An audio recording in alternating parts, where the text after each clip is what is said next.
नमस्कार मंडळी, मी ज्योती. तुम्हा सर्वांचे स्वागत आहे माझ्या नवीन व्हिडिओमध्ये. तर आज आपण बनवणार आहोत चहासोबत खाता येईल अशी परफेक्ट कुरकुरीत शंकरपाळी. तुपाचं योग्य प्रमाण घेऊन. जेव्हा तुपाचं प्रमाण जास्त होते तेव्हा ती शंकरपाळी अति कुरकुरीत होते, म्हणजे अति खुसखुशीत होते आणि ती आपल्यासाठी आणि आपल्या शरीरासाठी योग्य नसते. तर आज आपण योग्य प्रमाण घेऊन बनवूया. तुम्हाला अर्धा किलो मैद्याच्या प्रमाणाने शंकरपाळी कशी बनवायची ते सांगणार आहे. इथे हे मोठी एक वाटी पाणी घेतले आहे. या वाटीने एक वाटी पाणी, तेवढीच वाटी भरून साखर हे गरम करून घ्यायचे. साखर त्याच्यामध्ये चांगली वितळून घ्यायची आणि त्यानंतर हे तूप ऍड करणार आहे त्या वाटीच्याच प्रमाणाने. याच्यामध्ये आता मी तूप ऍड करत आहे.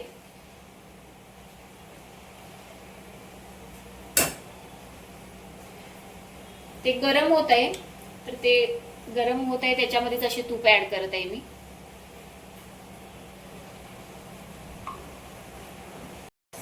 तर हे असे चांगले मिक्स करून घेत आहे. पाणी, साखर आणि तूप पण हे गरम होऊ देत चांगले.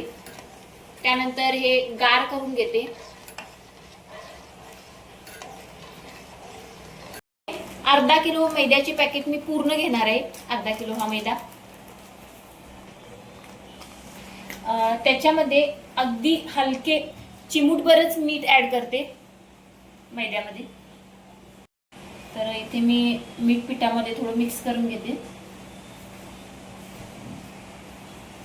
तर इथे मी पाणी, तूप, साखर जे मिश्रण बनवले ते पिठामध्ये अशी ओतत आहे आणि मिक्स करून घेते.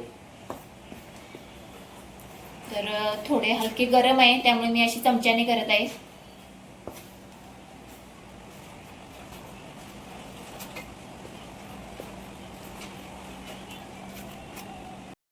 तर इथे आता मी हा पिठाचा चांगला गोळा मळून घेणार आहे. तर सगळे असे मी मिक्स करून घेतले. याच्यामध्ये थोडे गरम होते त्यामुळे मी असे मिक्स केले. तर इथे मी छान असा पिठाचा गोळा मळून घेतलेला आहे. अगदी तो एक जीव होईपर्यंत. त्याच्यामध्ये काही असं लम्स वगैरे काही नाही आहे. पूर्ण असा एक जीव झालेला आहे. तो छान असा मळून घेतलाय. तर थोडा वेळ याला रेस्टसाठी ठेवते. अर्धा तास पीठ ठेवले होते आणि त्यानंतर त्याचे असे गोळे बनवून घेतले आणि लाटायला घेतले. आणि हे कशी मैद्याचे पीठ असल्यामुळे लाटायला थोडेसे जड जाते.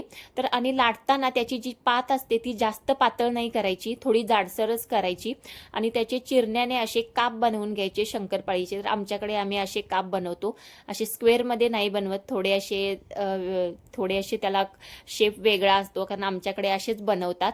आणि त्यानंतर कढईमध्ये तेल घेऊन तेलामध्ये चांगले फ्राय करून घ्यायचे, ते डीप फ्राय. आणि शंकरपाळी तळण्यासाठी कसा खूप टाइम लागतो, कारण आतमध्ये शंकरपाळी चांगली भाजावी लागते. त्यामुळे अशी खूप वेळ भाजत उभं राहावे लागते. आणि मस्त अशा मी सेम कलरमध्ये अशा सगळ्या शंकरपाळ्या भाजून घेतल्या होत्या. कारण पहिला ज्या वेळेला मी एक घाणा काढला होता तेव्हा मी खाऊन पाहिली होती की आतमध्ये व्यवस्थित भाजले का, पीठ वगैरे राहिले तर नाही ना. आणि तर अशा मस्त या कलरमध्ये सगळ्या शंकरपाळ्या भाजून घेतल्या होत्या. अगदी बिस्किटासारख्या दिसत होत्या कलरने सुद्धा आणि खाताना सुद्धा बिस्किटासारख्याच लागत होत्या. खूप छान झाल्या होत्या आणि अति प्रमाण म्हणजे तुपाचे वगैरे नव्हते. त्यामुळे जास्त असं खाताना तेल मिळमिळीत असं काहीच नव्हतं की म्हणजे खात बसले तर एकदा तुम्ही खातच राहाल, इतक्या छान शंकरपाळ्या झाल्या होत्या. तर ही रेसिपी तुम्हाला आवडली तर या पद्धतीने शंकरपाळ्या एकदा करून नक्की पहा. आणि व्हिडिओ आवडला तर जाता जाता तेवढे व्हिडिओला एक लाईक आणि चॅनलला सबस्क्राईब करा. भेटूया आणखी एखाद्या अशाच युजफुल व्हिडिओमध्ये. Bye bye.